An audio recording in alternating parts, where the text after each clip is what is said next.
হালকাভাবে নেওয়া যাবে না, কারণ এগুলো এখন আমাদের একদম মানে প্র্যাকটিক্যাল লাইফে অ্যাজ এ মেকানিক্যাল ইঞ্জিনিয়ার হিসাবে এখন এটা এসেনশিয়াল, বুঝছো তো? রেফ্রিজারেশন, এয়ার কন্ডিশনিং খুবই এসেনশিয়াল।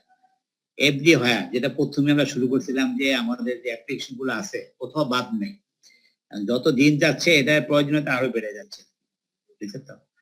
এবং দেখো এটা একটা অল্টারনেট একটা কেস আমরা নিয়ে আসছি। দেখো যদি লিখছি স্টিম জেট রেফ্রিজারেশন সিস্টেম, কিন্তু আসলে বেসিক্যালি হচ্ছে তোমার দেখো এখানে একটা বয়লার আছে, এই বয়লারে কিন্তু যে ফাংশন যেটা এটাকে দেখানো হয়েছে, এটা কিন্তু জাস্ট হলো একটা তোমার বাই প্রোডাক্ট হিসেবে, হ্যাঁ, সাপ্লিমেন্টারি। আসল কিন্তু বয়লার ফাংশন হচ্ছে তো ওই যে তোমার স্টিম জেনারেটর বা জেনারেটর চালানো, সেটা হচ্ছে মেইন ফাংশন, তাই না? আমরা বয়লার তো জানো অ্যাপ্লিকেশন। এখন এখানে যে বয়লার যে স্টিম প্রডিউস হচ্ছে, এটা মেইন তো হচ্ছে তোমার টারবাইনকে চালানো, ঠিক কিনা বলো?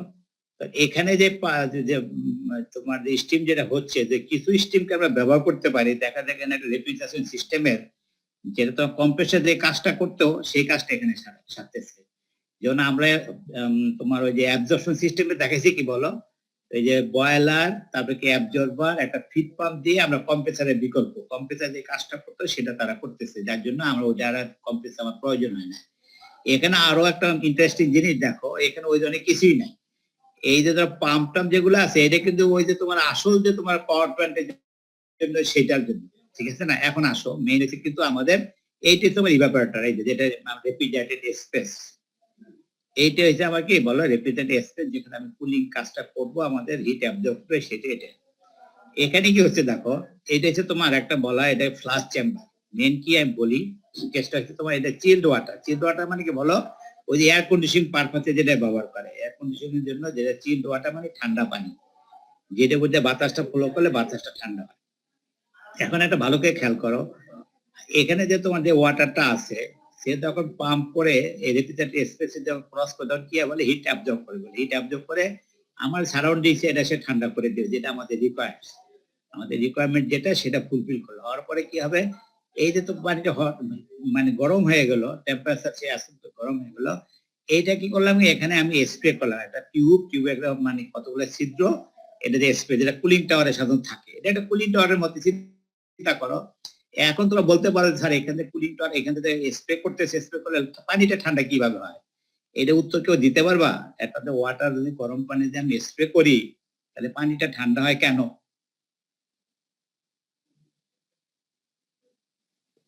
Sir joule Thomson effect. হ্যাঁ, সহজ ভাষায় বলতো, জটিল ভাষায় বলতো, বাংলায় বলো যাতে আমরা সবাই বুঝতে পারি। স্যার ওই বাউলগুলো হচ্ছে স্যার আমার হচ্ছে লিকুইড করার জন্য কিছু হিট নিয়ে যাচ্ছে না। মেইন হচ্ছে তোমার হিট অফ কি বলো, evaporation, heat of evaporation, Latin heat of evaporation, যেটা আমাদের বেসিক আমরা প্রথম থেকে পড়ে আসছি, মনে আছে তো? এটা যখন স্প্রে করে কিছু ব্যাপার হবে, কি ব্যাপার হয়ে যাবে, ব্যাপারটা কেন সেই ল্যাটিন হিট নিয়ে যায়, ব্যাপার হয়ে যাবে। ল্যাটিন হিট যদি নিয়ে যায় তাহলে পানিটা কি হয়েছে, ঠান্ডা হয়ে যাবে না? একটা পাত্রে পানি আছে, এখন কিছু তো এখানে ব্যাপার হয়, সেই ব্যাপার দিয়ে হচ্ছে যাচ্ছে, সে হিট নিয়ে যাচ্ছে না, হিট যদি নিয়ে যায় তাহলে পানিটা কি হয়ে যাবে, ঠান্ডা হয়ে যাবে না? বুঝতে পারতেছি না। তুমি যে যখন পানিটা যখন স্প্রে করলা, সব পানি তার ব্যাপার হচ্ছে না, ম্যাক্সিমাম পানি পড়ে যাচ্ছে, কিন্তু ওখান থেকে হিটটা সে যে ব্যাপার থেকে কি হিট নিয়ে যাচ্ছে না, ওইটা কুলিং করে ফেলতেছে। কথা বুঝে আসছে বলো? তাহলে বুঝতে এটা একটা সিম্পল একটা ন্যাচারাল আর কি আমাদের একটা ফেনোমেনা আমরা তৈরি করলাম কি দিয়া, এখানে পাইপলাইন, পাইপে সিধা করে দেওয়া আছে, পানি যখন স্প্রে করে ম্যাক্সিমাম পানি নিচে পড়ে যায় আর কিছু পানি ব্যাপার হয়ে যায়। এই ব্যাপারটা যখন হয় তখন কি হচ্ছে, ল্যাটিন হিট অফ ইভাপোরেশন, হিটটা নিয়ে এই পানিটাকে ঠান্ডা করে দেয়। বুঝে আসছে বলো? তাহলে কি বোঝা গেল বলো? এটাই জাস্ট হচ্ছে আমাদের পাওয়ার প্ল্যান্টে কুলিং টাওয়ারের মধ্যে একটা সিস্টেম, কিন্তু এটা যেহেতু আমরা রেফ্রিজারেশনের পারপাসে ব্যবহার করতে, একটা আইসোলেট করে একটা আমরা সিস্টেম বিল্ড আপ করলাম। তাহলে এখন আমরা ক্লোজ সার্কিটটা দেখো, তাহলে এখানে ঠান্ডা হচ্ছে কি ওয়ার্ম ওয়াটার যেটা আসতেছে ওইটা না? হ্যাঁ অবশ্যই। ঠান্ডা করতেছে কে? Chilled water. চিল্ড ওয়াটার মানে ঠান্ডা ঠান্ডা পানি। এই জায়গায় তোমার যখন পানিটা গরম করে স্প্রে করবে, স্প্রে করলে কি হয় বলো, কিছু পানি ব্যাপার হয়ে যায় না? ব্যাপার হয় কেন কি বলো, সেই ল্যাটিন হিট কি করে নিয়ে যাচ্ছে পানির থেকে, তখন কি পানিটা ঠান্ডা নিচে পড়বে আর ব্যাপারটা কি উপরে চলে যাবে।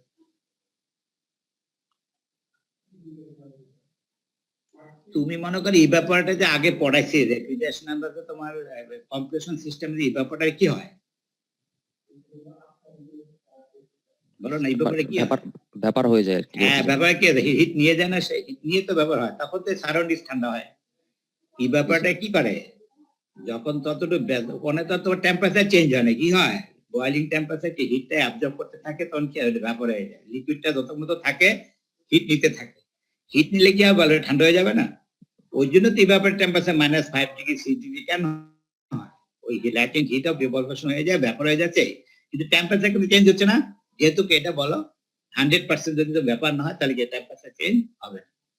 এখানেও ঘটনা তাই, এই যে পানিটা স্প্রে করলাম যতটুকু ব্যাপার হলো, ব্যাপার কি করলো শীতটা নিয়ে নিলে কি হবে ওয়াটারটা ঠান্ডা হয়ে নিচে পড়ে, বুঝলে এটা চিল্ড ওয়াটার। এখন এই চিল্ড ওয়াটারে কাজে লাগাবো কিভাবে, আমি এখানে পাম্প করে আমার রেফ্রিজারেটর, এইটা সে ধরো ডাক্ট, একটা এয়ার কন্ডিশনের ডাক্টের এখানে একটা কয়েলের ভিতর দিয়ে পানিটা ফ্লো করতেছে।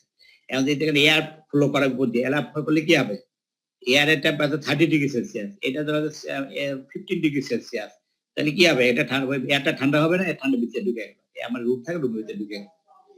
তাহলে এখন এই যে চিল্ড ওয়াটারটা এখানে যে আমি সাপ্লাই দিচ্ছি, এই প্রসেস যেটা আগে কে করতো, কন্ডেন্সার হয়ে এক্সপানশন ভালভ যে কাজটা করতো, এই এক্সপানশন ভালভের বিকল্পে কি করলাম, আমি এখানে একটা কি করে দিলাম, আমি স্প্রে করে দিলাম, তার কি ওয়াটার ঠান্ডা, এই যে প্রোডাক্ট আমার, এই প্রোডাক্টটা আমি কোথায় নিয়ে গেলাম, আমার উপর নিয়ে এখানে শিখা হিট অ্যাবজর্ব করে, মানে রাস্তায় একজন মতো বুঝে আসছে, এটা একটা ক্লোজ সার্কিট।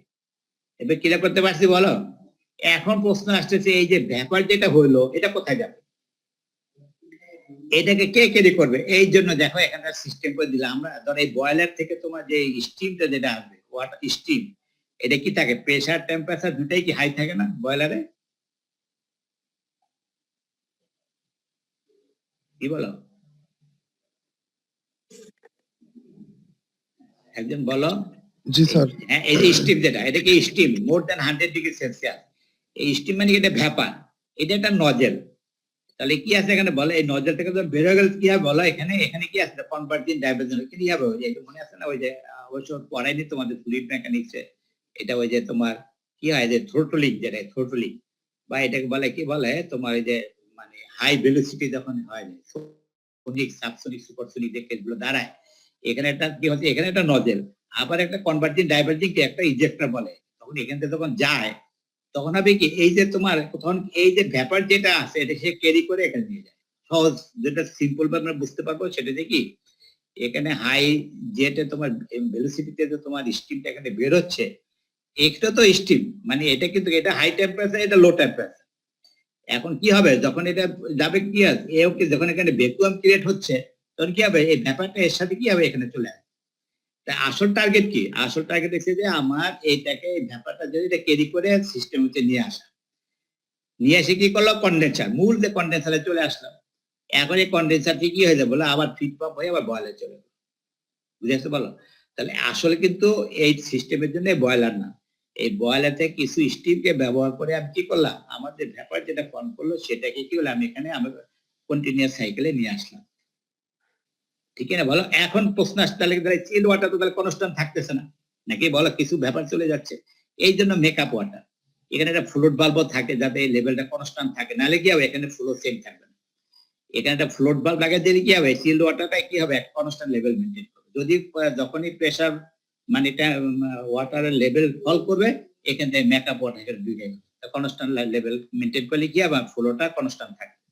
তা বোঝা গেল তাহলে আমার স্প্রে করার পরে যে ব্যাপারটা হয়ে গেল সেটাকে ক্যারি করবে বলো।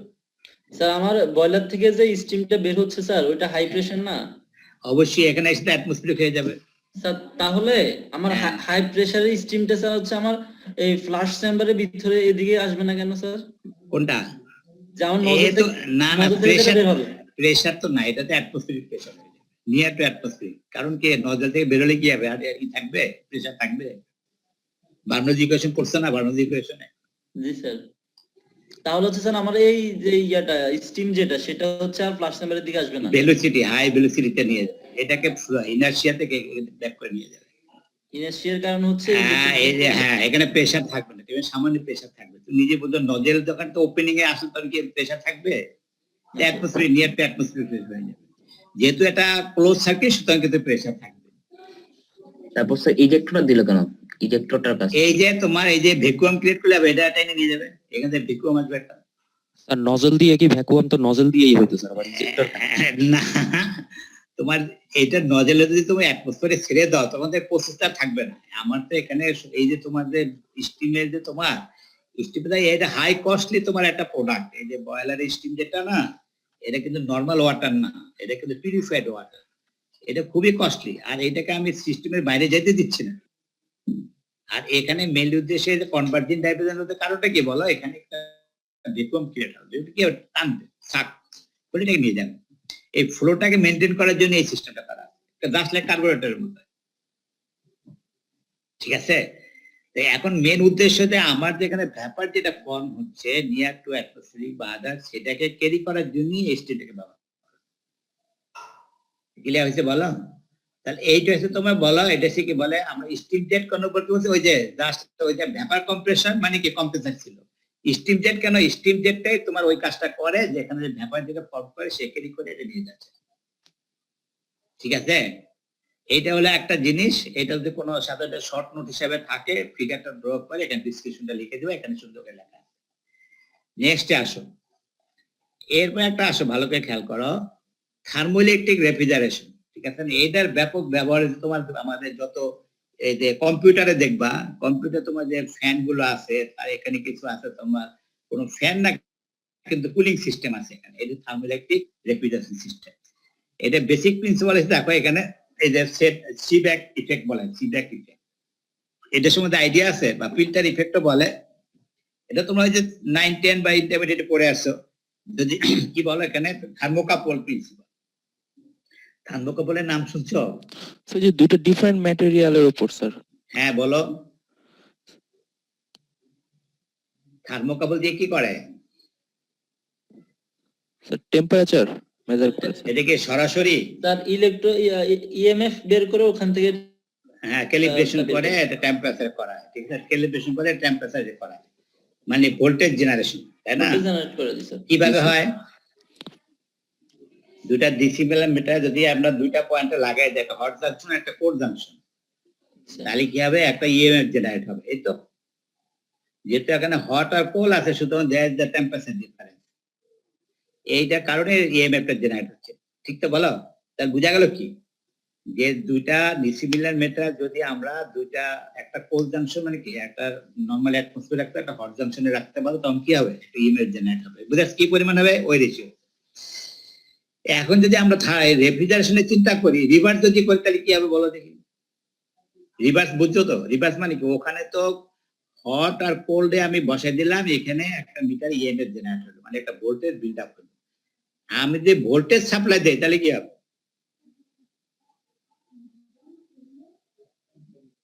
হট আর কোল্ড জাংশন ক্রিয়েট হবে। গুড। এর মানে কি, দিস ইজ আমাদের এম, দিস ইজ আমাদের টার্গেট। যদি আমি ইএমএফ সাপ্লাই দেই 1 পয়েন্ট হট পাবো আর কোল্ড পাবো, তাহলে কি হবে? একটা হবে হিট পাম্প, একটা হবে কি রেফ্রিজারেটর। কি বুঝাচ্ছে বলো? এই যে হিট রিজেক্টেড, হিট অ্যাবজর্ব মানে কি, এখানে এটা হবে রেফ্রিজারেটর, এটা কি হবে? Heat pump. তাহলে কি আমি কুলিং এর পারপাসে করতে পারবো, আবার কি হিটিং এর পারপাসে করতে পারবো। বুঝছো তাহলে বলো? তাহলে কিন্তু আমাদের আইডিওলজিটা ছিল থার্মোকাপল, যেটা একটা পারপাস সার্ভ করছি আমরা সাধারণত টেম্পারেচার মেজারমেন্টের জন্য। এটা মানুষ সাধারণভাবে জানে যে থার্মোকাপল দিয়ে এই টেম্পারেচার মেজারমেন্ট করা হয়, কিন্তু বেসিক যে প্রিন্সিপাল সেটা কি, দুইটা কোল্ড হট জাংশন কোল্ড এখানে ইএমএফ জেনারেট হচ্ছে, সেখান থেকে আমরা ক্যালিব্রেশন করে করসপন্ডিং আপ টেম্পারেচার নেই। এখন আমরা রেফ্রিজারেশনে বলে কি, যদি রিভার্স যদি আমি করি, যদি এখানে ভোল্টেজ সাপ্লাই দেয় তাহলে কি হবে? 1 পয়েন্টে কি হবে? হট আর একটা কোল্ড। এখন ইএমএফ যে পরিমাণ সাপ্লাই দেয় ওই পরিমাণ হবে, that is within some limit. এটা নির্ভর করতেছে কি এর উপরে? তোমার যে থার্মোকাপলের কি কম্পোজিশনের উপর, কি ম্যাটেরিয়াল দা থার্মোকাপলটা হচ্ছে সেটা নির্ভর করতেছে সে কি পরিমাণ হিট মানে টেম্পারেচার কি করতে পারে, লো করতে পারে। যার জন্য এগুলো শুধু ছোট ছোট পারপাসে, বিশেষ করে কম্পিউটার বা আদার্স যে মাদারবোর্ড বা আদার্স যে ইলেকট্রনিক ডিভাইস গুলো আছে, এখানে কুলিং করার জন্য ওই যে কুলিং ফ্যান দিয়ে এটা কিন্তু ওই হয় না, বেশিরভাগ প্রবলেম হয়। যার জন্য এইসব ডিভাইস গুলো দিয়ে এটাকে ঠান্ডা করা হয়। বুঝেছো? এটা হিট অ্যাবজর্বটা কিভাবে হচ্ছে? তুমি যদি এই পয়েন্টে ঠান্ডা থাকে, ঠান্ডা হইলো, তাহলে চতুর্দিকে হিট নিবে না? স্যার এই পয়েন্টটা মানে ঠান্ডা হচ্ছে কি মানে পজিটিভ দিলে কি ঠান্ডা ঠান্ডা কেন? এই যে কি পড়ালাম এতক্ষণ, যদি দুইটা এটা বেসিক প্রিন্সিপাল ফিল্টার ইফেক্ট কি হয়েছে, যদি দুইটা একটা সে ধরো লো টেম্পারেচার একটা হাই টেম্পারেচার ডিফারেন্স থাকলে কি হবে, এটা করসপন্ডিং একটা ভোল্টেজ জেনারেট।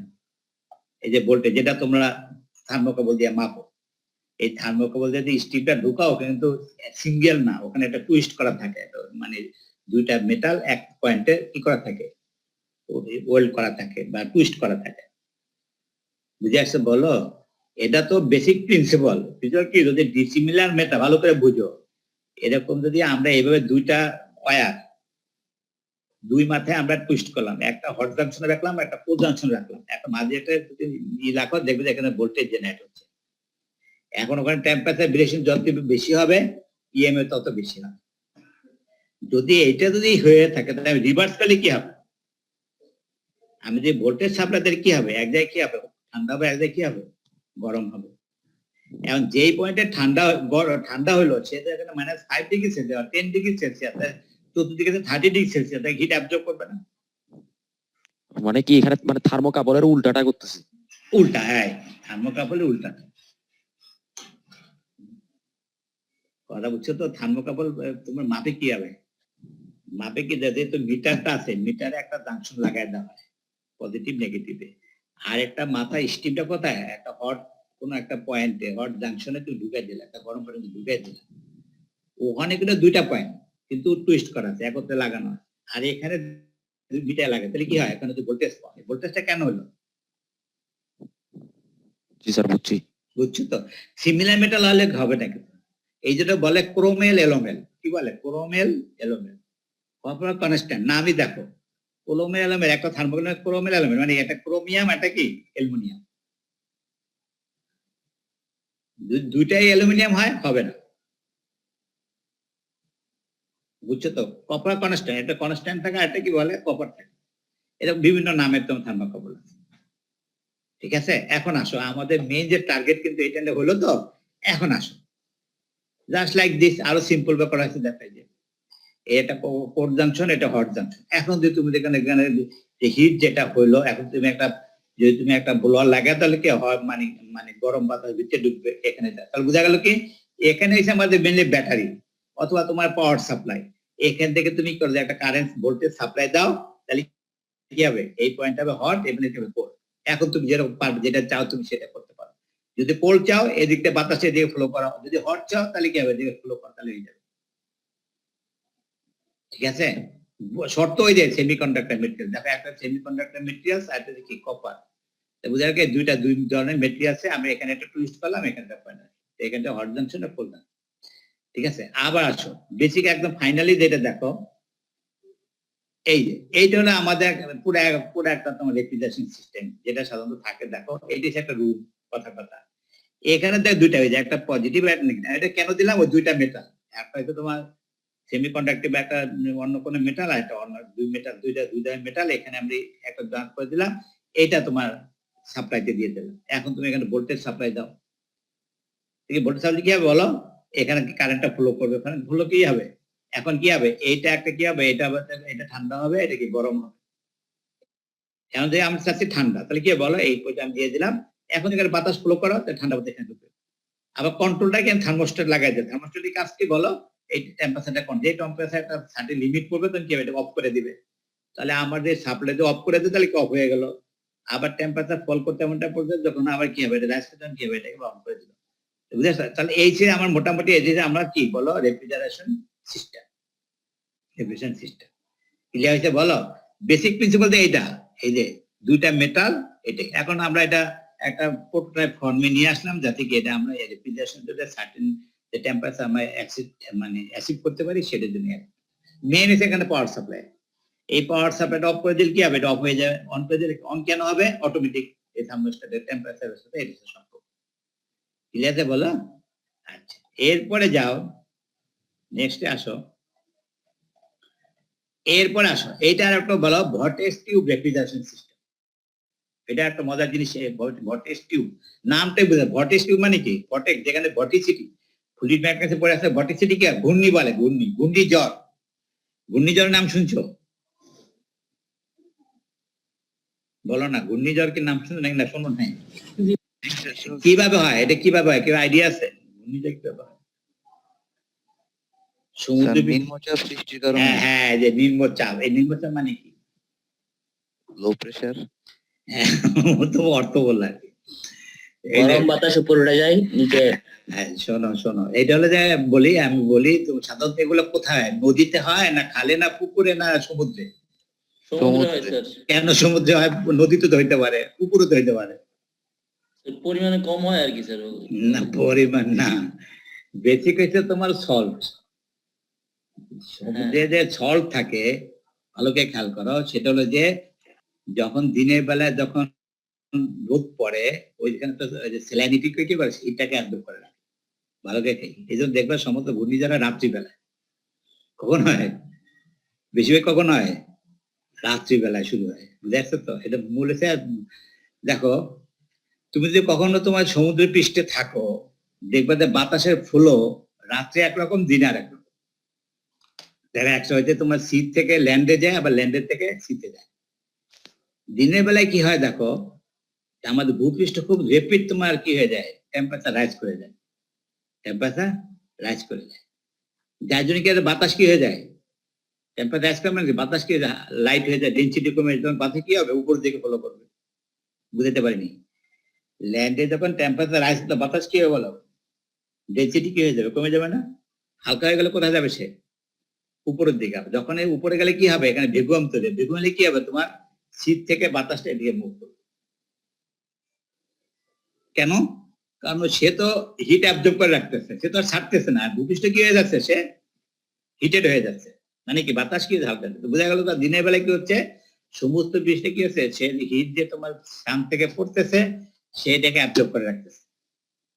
বুঝছো নাকি কথা? বুঝছো তো? দিনের বেলা কি হচ্ছে বলো, ভূপৃষ্ঠ তোমার সানরে পড়তেছে, আবার সমুদ্রেও পড়তেছে। আর ভূপৃষ্ঠে সেটা কি হচ্ছে, সে রিফ্লেকশন হচ্ছে, এটা হিটেড হয়ে যাচ্ছে। কিন্তু সমুদ্র পৃষ্ঠে যেহেতু তার স্যালাইনিটি, এবার ওই যে স্যালাইনিটি কি লবণ একটা কি, সে হিটকে অ্যাবজর্ব করে। ওই যে হিট অবজর্পশন সিস্টেম যেটা পড়াইছিলাম না, জাস্ট লাইক দিস, তাই হিট অ্যাবজর্ব করে রাখবে, ভালো করে বুঝো। তাহলে কি হলো, সে ঠান্ডা হবে, মানে ওরকম ওই টেম্পারেচার রাইজ করে না নর্মাল। এটা দেখো পানি ধরলে গরম মনে হয়, মানে সব হিট এসে অ্যাবজর্ব করে। এটার পর একটা একটা লেয়ার এটা ভাগ করা আছে। তাহলে এখানে হিট অ্যাবজর্ব রাখো, বুঝে একটা দিনের বেলা ভালো করে খেয়াল করো। তাহলে যখন হিটেড হয়ে গেলো, সারফেস থেকে কি হলো, যে টেম্পারেচার যে ভেরিয়েশন হলো, এখন কি হবে, ভূপৃষ্ঠ যদি রেপিড গরম হয়ে গেলে কি হবে, বাতাসটা হালকা গেলে কি উপরের দিকে যাবে। তখন বলো, তখন বাতাস কি করবে, ওই যে তোমার কি, তোমার ভূপৃষ্ঠ থেকে মানে সমুদ্রের কোথায় মুভ করবে বলো, ল্যান্ডের দিকে মুভ করবে। এই জন্য দেখবা তুমি যখন দিনের বেলায় দাঁড়াও, দেখবা সমুদ্রের থেকে বাতাস তোমার গায়ে লাগছে। আবার রাত্রিবেলায় চিন্তা করো, রাত্রিবেলা বলা যায় তোমার ভূপৃষ্ঠ খুব রেপিড ঠান্ডা হয়ে যায়। কি হয়ে যায়, রেপিড ঠান্ডা হয়ে যায়। আর সমুদ্র পৃষ্ঠে কি ছিল, সেটা একটা টেম্পারেচার মেনটেন করেছিল। এখন যেটা দেখবে, ওই টেম্পারেচার দেখবে লোয়ার দেন তোমার সি এর যে টেম্পারেচার, তার চেয়ে লোয়ার এলে কি বলো, আর বাতাস কোন দিকে করবে খেয়াল করো, তখন কি হবে বলো, এখন ওই যে সে করে তোমার হিটটা ছাড়ে, কে ছাড়ে, ওই যে সমুদ্রের হিটটা ছাড়বে।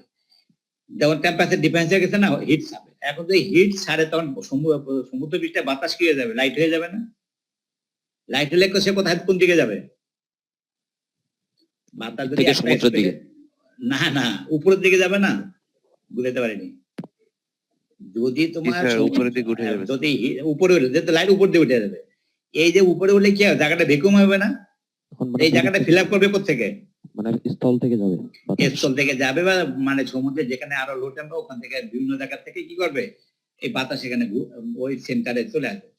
যার জন্য এখন যে বাতাস যে বিভিন্ন ডিরেকশন থেকে যাবে, তাহলে কি হবে, সে কি হিসেবে যাবে, কোনো তার ডিরেকশন থাকবে, কোনো অ্যাঙ্গেল থাকবে না, যেরকম ইচ্ছে সেরকম ডুববে। একটা স্পেস যদি তোমার জায়গা ভ্যাকুয়াম ক্রিয়েট হয়, চতুর্দিকে তো বাতাস যেটা আছে, সে তারা কি সব ওই কেন্দ্রের দিকে যাবে না, কেন্দ্রে যাবে কি, তখন কি হবে, ওখানে ঘূর্ণি হবে। ঘূর্ণি মানে কি, এই যে ঘূর্ণি জ্বর মানে কি, ওটা ঘুরতে ঘুরতে বা বিভিন্ন জায়গায় কি হয়ে যায়, ঘূর্ণি হয়ে, মানে কি এটা ঘুরতে থাকে। এই জন্য দেখবা যায় তোমার যে ঘূর্ণিঝড়ের যে এটা দেখছো, ফানেলটা দেখছো কিরকম, একটা ফানেলের মতো হয় না,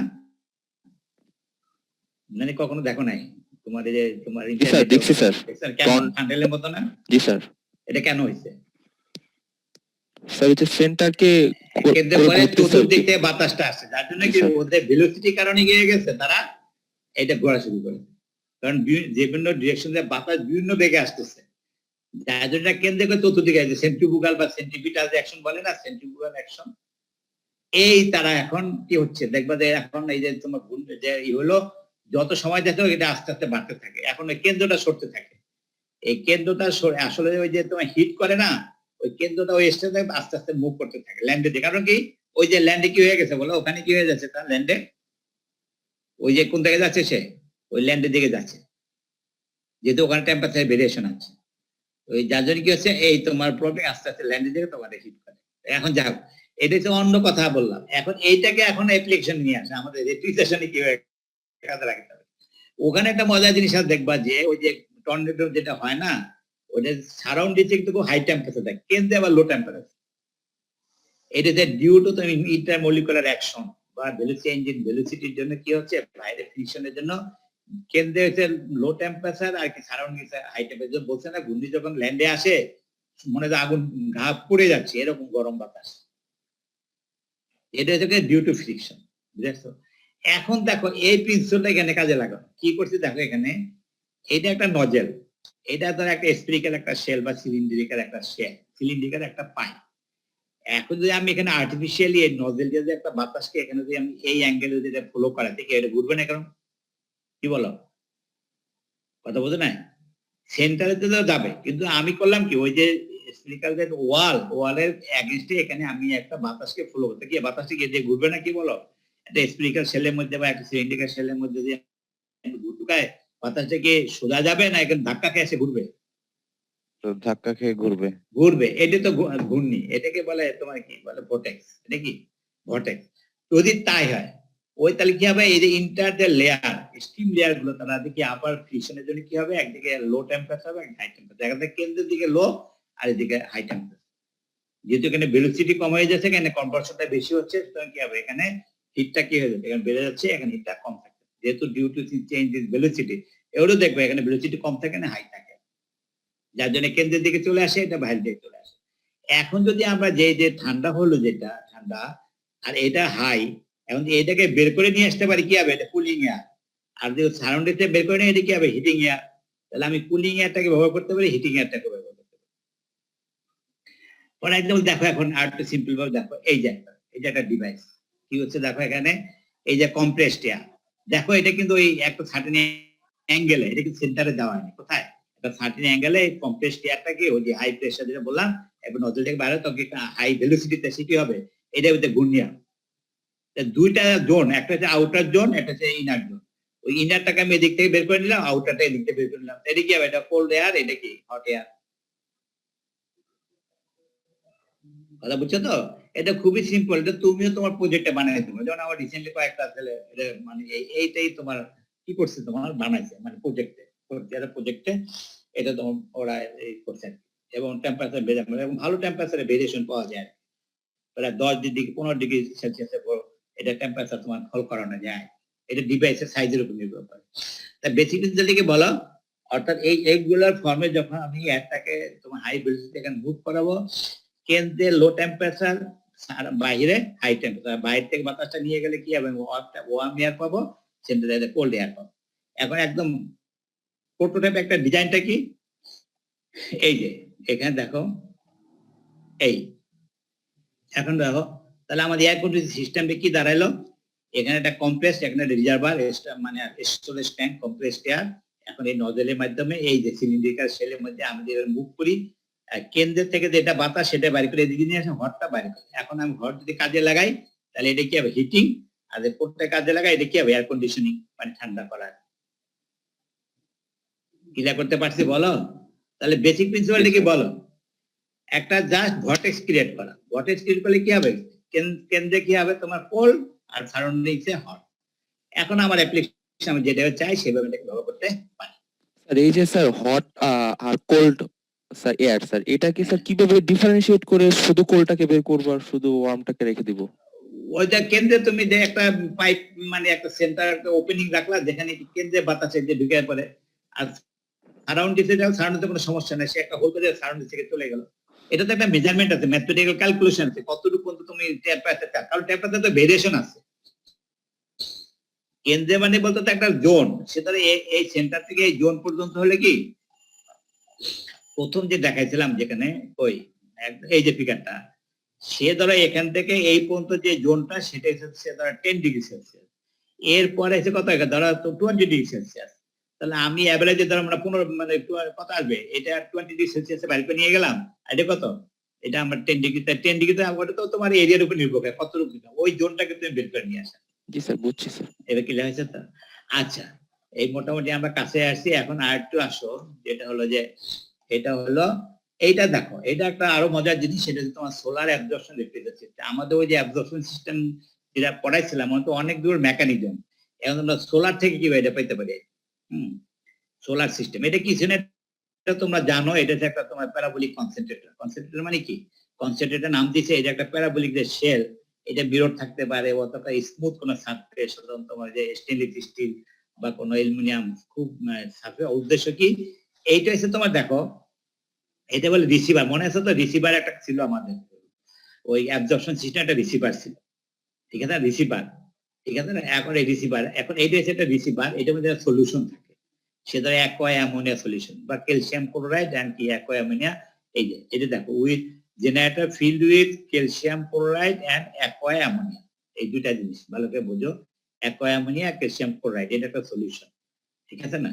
তাহলে এখন দেখো এইটা হচ্ছে এই যে রিসিভার এটার মধ্যে থাকবে রিসিভার মনে আছে তো রিসিভার থেকে কোথায় যায় জেনারেটর এখন কি হচ্ছে দেখো এইটাকে আবার আমরা এইটা এই যে তোমার প্যারাবোলিক কনসেপ্ট এখন যখন সূর্যের আলো যখন পড়বে এখানে এই তোমার প্যারাবোলিকের সবচেয়ে কি ওটা একটা তোমার লাইন কনসেন্ট্রেশন মানে কি এই যে শেপটা এরকম তৈরি করা যে প্রত্যেকটা রে হবে কি এটা একটা সিঙ্গেল লাইনে এটা ফোকাস করবে অর্থাৎ বলতেছে সূর্যের আলো যখন কনসেন্ট্রেটরে পড়বে যে কোনো পয়েন্ট এইভাবে ডিজাইন করা প্রত্যেকটা এই যে রিফ্লেকশন হইয়া এই কেন্দ্রে তোমার কি হবে এটাকে ফোকাস করে এখানে তোমার হিট করবে অর্থাৎ কি আর এটা ব্ল্যাক সারফেস কেন করা হয়েছে যাতে হিটটা অ্যাবজর্ব করতে পারে তা বোঝা গেল নর্মাল সান রে যখন এখানে পড়বে তখন কি হবে সে কি করবে বলে এটা হিটটাকে অ্যাবজর্ব করবে তখন এই যে তোমার রিসিভার থেকে এটা একটা জেনারেটর হিসেবে কাজ করবে তখন কি হবে দেখো ক্যালসিয়াম ক্লোরাইড যেটা এইটি তোমার রেফ্রিজারেন্ট আর অ্যাকোয়া অ্যামোনিয়ার সাথে তোমার অ্যাবজর্বার যেটা আসছে এটা হচ্ছে অ্যাবজর্বার এখানে দেখো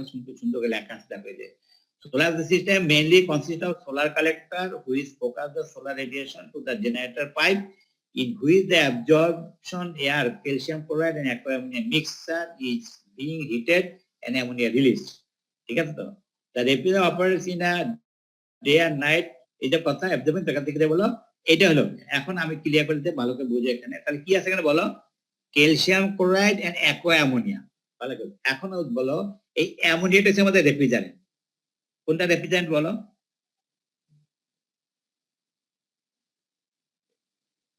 বলো আর এই যে অ্যামোনিয়া আগে তো আমার শুধু ওয়াটার যেটা আমরা হিট অ্যাবজর্পশন করছি এখন এটাকে আরো পারফরম্যান্স বাড়ানোর জন্য আমরা ক্যালসিয়াম ক্লোরাইডটাকে অ্যাড করলাম এখানে তাহলে অর্থাৎ ক্যালসিয়াম ক্লোরাইড আর ওয়াটার এদের মেইন ফাংশন হচ্ছে অ্যামোনিয়াকে অ্যাবজর্ব করা বা ছেড়ে দেওয়া হিট হলে ছেড়ে দিবে আবার ঠান্ডা হলে সে অ্যাবজর্ব করবে এখন যখনই তোমার এটা হিট হয়ে যায় তখন কি অ্যামোনিয়াটা কি হবে এখানে মুভ করবে যেহেতু ভ্যাপার হয়ে গেছে সেটা মুভ করে মুভ করার ফলে কি এখানে একটা কন্ডেন্সার কিছু একটা ওয়াটার বাথ এটার ভিতরে ক্রস করবে কি হবে এখানে কি হবে এটা কন্ডেন্স করবে অর্থাৎ অ্যামোনিয়াটা কন্ডেন্স করে সে কোথায় লিকুইড হইয়া এখানে একটা তোমার কি ইভাপোরেটর সিস্টেম মানে কোন একটা মানে কন্টেনার বা একটা ইভাপোরেটর কয়েলের মধ্যে এটা জমা হবে তাই কি হচ্ছে বলো দিনের বেলায় কি হচ্ছে তোমার এখানে হিটেড হচ্ছে অ্যামোনিয়াটা কি হচ্ছে রিলিজ হচ্ছে এখানে কন্ডেন্স করে শুধু অ্যামোনিয়া তোমার কি এখানে এসে প্রিজার্ভ হবে এখন অ্যামোনিয়া টেম্পারেচার লো কারণ কি কন্ডেন্স করে কি লো টেম্পারেচার হয়ে গেল এখন সারাউন্ডে তুমি কিছু রাখো হট জিনিস সে ধর এখানে পানির বোতল রাখলা ওয়াটার রাখলা এখন কি হবে বলো এখন সে কি হিটটা এখান থেকে নিবে ভালো করে বুঝো তাই সারা দিন করলো কি দিনের বেলায় তোমার অ্যামোনিয়াটা এখানে জমা হলো এখন বেলায় রাত্রিবেলায় দেখো যখন এটা ঠান্ডা হয়ে যাবে তখন কি হবে বলো এখানে তো রাত্রিবেলায় ঠান্ডা হয়ে গেল আর কি হচ্ছে সে এখান থেকে হিট নিয়ে এটা কি হিটেড হয়ে গেল কোনটা অ্যামোনিয়া এখান থেকে হিটেড মানে যেহেতু আমাদের হট বডির থেকে হিট নিয়ে কি হচ্ছে সে ব্যাপার হবে ব্যাপার হয়ে শিখে আবার ব্যাক করে তোমার এখানে চলে আসে এই যে বলে day night refrigeration, day night refrigeration এই জন্য বলা হয়, দিনের বেলা সে কি হবে, এই সলিউশন থেকে অ্যামোনিয়াটা এখানে কি হবে, এখানে যাবে, কনডেন্স করে এখানে জমা হবে, এবার রাত্রিবেলা যখন হিট নিয়ে কি হবে বলো, সারাদিনে এই কাজ করতে থাকবে, যখন কি হবে এটা যখন হিটেড হবে, তখন এটা তো ঠান্ডা হয়ে, হিট মানে কি, হিটেড মানে কি, এটা ঠান্ডা হয়ে গেল কম্পেয়ার টু দিস, তখন সে ব্যবহারটা কি হয়, আবার সে অ্যামোনিয়াটাকে লিকুইডটা ব্যবহার হয়ে আবার এখানে ব্যাক করে। এই জন্য বলছে ডে নাইট, কেন বলতে দিনের বেলায় মানে রেফ্রিজারেন্ট এখানে জমা হবে, রাত্রিবেলায় হিট অ্যাবজর্ব করে সে আবার ব্যাক করবে, তখন আবার এখানে চলে আসবে, একটা রিসিভারে চলে আসবে। ওই যে চলে আসলে কি হবে, ওই যে তোমার কি হলো, ওই যে ক্যালসিয়াম ক্লোরাইড আর ওয়াটার আছে সেটাই নিয়ে নিল, বুঝে আসছে বলো, ওখানে যেন স্টিম জেট, স্টিম টেনে নিয়ে গেছিল, অ্যাবজর্বারে কি হয়ে গেছে বলো, ওই যে তোমার ওয়াটার টেনে নিয়ে গেছিল, এখানে কে নিবে, ওই যে ক্যালসিয়াম ক্লোরাইডটা কেন ধরলো, ওইটাকে আরো পারফরমেন্স বাড়ানো, তাহলে মেইনলি রিফ্রিজারেটর এমনই। স্যার বলো, স্যার এটা তো তাহলে স্যার মানে দিনের বেলা তো এটা দিয়ে কুলিং করা সম্ভব না, শুধু রাত্রে হবে। হ্যাঁ শুধু রাত্রেবেলায়, ডে নাইট এই জন্য বলা আছে, দিনের বেলায় সে স্টোর করে, রাত্রিবেলা সকালবেলা দেখবা যে তুমি বোতলগুলো সব ঠান্ডা এখানে বরফ বরফ হয়ে গেছে, এই আর। ঠিক আছে, আচ্ছা এরপরে যাও, মোটামুটি আমরা শেষের দিকে আসছি। আর একটা আসলে দেখো, এই যে production of low temperature by অ্যাডিটিভিটি demagnetisation of a paramagnetic salt. এখন এটা আমার দেখাচ্ছে অ্যানালাইসিস করে, এটা এখন যদিও রিসার্চ পর্যায়ে আছে, তবুও এটা কিছু তোমার মানে প্রুভড, সেটা হলো যে আমাদের টেম্পারেচারকে আমরা হিলিয়ামে দেখছিলাম যে একটা -269°C, মনে আছে তো, -269°C কি হলো, এটা লো টেম্পারেচার আমরা নিতে পারি। এখনো মানে সায়েন্টিস্টরা আরো দেখা যাচ্ছে যে যদি কোনো একটা মেকানিজম তৈরি করা যায় যে টেম্পারেচার মানে near to 0°C, near to 0°C মানে কত, এই দেখো এই যে কত, -272.2°C মানে কত বলো, 0.8°C, মানে কি নিয়ার টু 0°C এটাকে নিয়ে আসা যায়, বুঝতে পারিনি, অ্যাবসলিউট জিরো যেটা, এটা কাছাকাছি তার টেম্পারেচার ফল করানো যায় যদি কিছু অ্যারেঞ্জমেন্ট করা যায়। কিন্তু এটা কিছু বলছে, কিছু ম্যাগনেট, কিছু তোমার যে পুরো মেটেরিয়ালস দুইটা ভাগ করা যায়, দেখো যে এই যে ডিম্যাগনেটাইজেশন, ডিম্যাগনেটিং বডি আর হচ্ছে ম্যাগনেটাইজ, মানে দুই ধরনের আমাদের যত মেটেরিয়ালস আছে দুইটা ভাগ করা হয়, কি বলো, একটা কি বলো ওই যে ম্যাগনেটাইজ আর কি ডিম্যাগনেটাইজ, এই দুইটা জিনিস, এই সেটি লিখছে দেখেন। স্যার এই যে 0 কেলভিনের কাছাকাছি যে আমাদের লাভটা কি আসলে স্যার?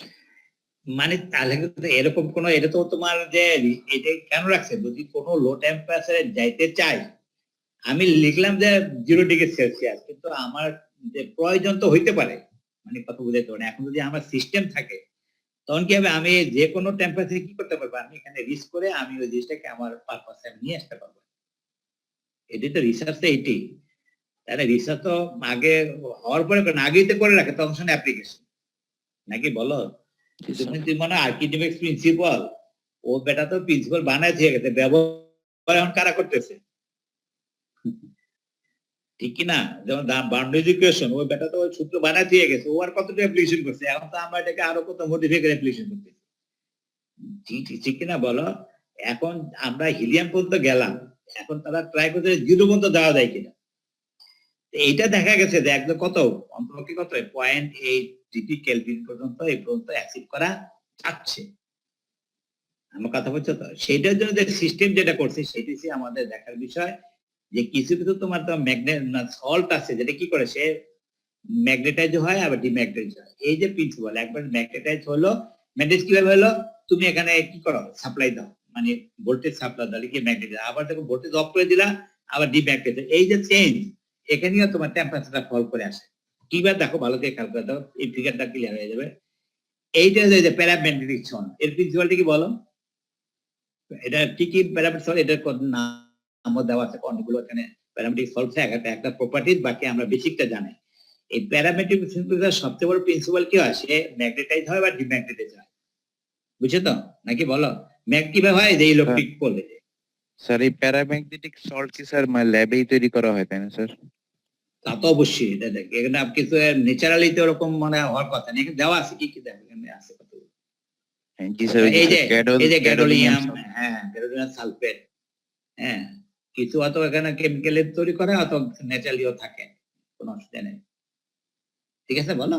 তো এখন আমাদের যেটা আইডিয়া যেটা হলো যে একটু দাঁড়াও, হ্যাঁ হ্যাঁ বলো, হ্যাঁ হ্যাঁ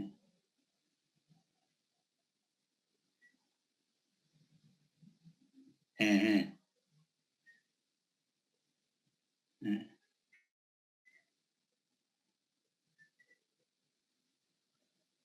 হ্যাঁ আচ্ছা আচ্ছা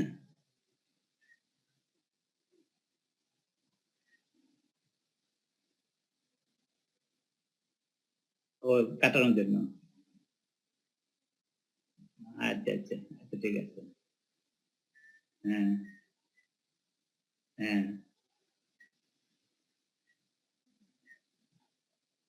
আলহামদুলিল্লাহ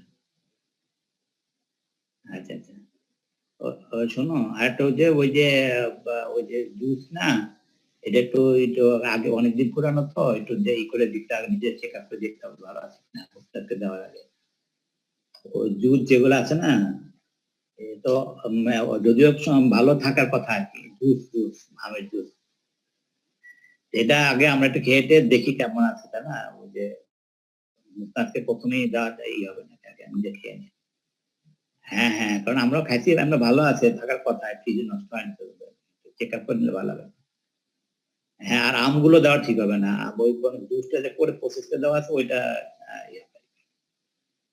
ঠিক আছে প্রথম অল্প একটু দিয়ে হ্যাঁ ঠিক আছে হ্যাঁ হ্যাঁ হ্যাঁ হ্যাঁ সেটা হুম।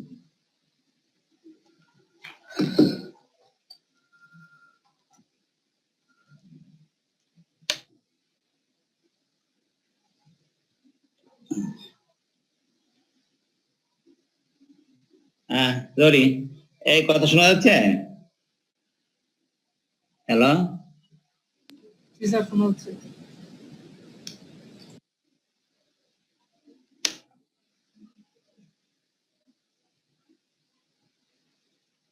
হ্যালো শোনা যাচ্ছে স্যার। জি স্যার শোনা হ্যাঁ যাচ্ছে গুড সরি সরি মাফ করে দিও ভাই এখন এই অনলাইনের সুবিধা এইটাই সব চালান দেয় অফিস টফিস সব চালান দেয় ক্লাসও করা যায় আর কি শোনো এখন দেখো মজার জিনিস খেলে দেখো ভালো করে খেয়াল করে দেখো এখানে এই যে কিন্তু দুইটা কুলিং সিস্টেম রাখছি যেটা একটা মানে সিম্পল একটা ডায়াগ্রাম দেখো বোঝানোর জন্য দেখো একটা দেখো লিকুইড হাইড্রোজেন একটা যে লিকুইড হিলিয়াম মানে কি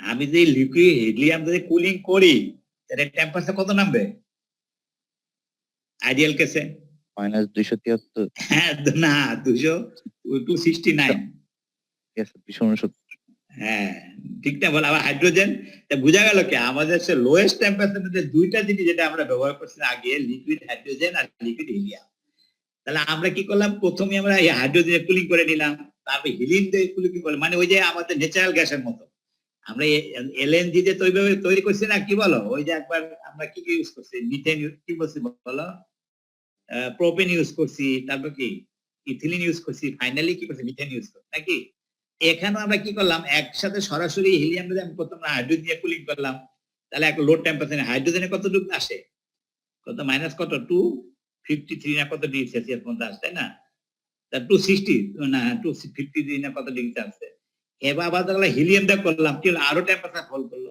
ঠিক আছে না এখন যেটা হলো যে বাকিটা কে করতেছে বাকিটা হচ্ছে তোমার এই যে ম্যাগনেটিক এই যে একবার আমি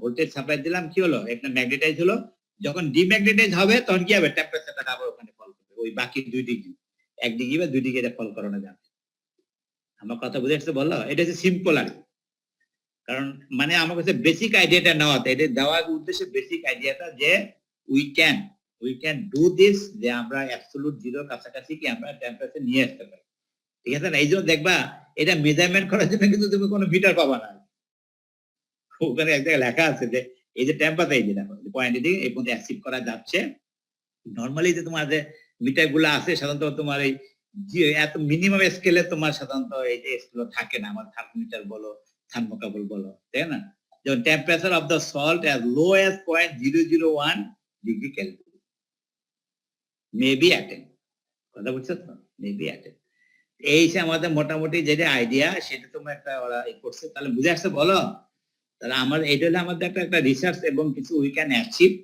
যে কোনো এরকম কোনো সিচুয়েশন ইন ফিউচার যদি বিল্ড আপ হয় আমরা এই পর্যন্ত নিয়ে যেতে পারবো ঠিক আছে এই হলো মোটামুটি আজকের পড়া। কিছু আইডিয়া আসছে বলো?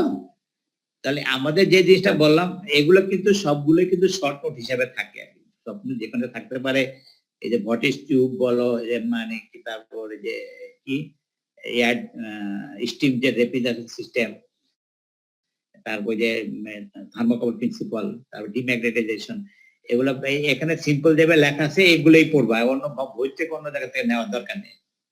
ঠিক আছে, তা ধন্যবাদ তোমাদেরকে, নাকি না আরো পড়াবো? স্যার আসসালামু আলাইকুম স্যার। ওয়ালাইকুম আসসালাম।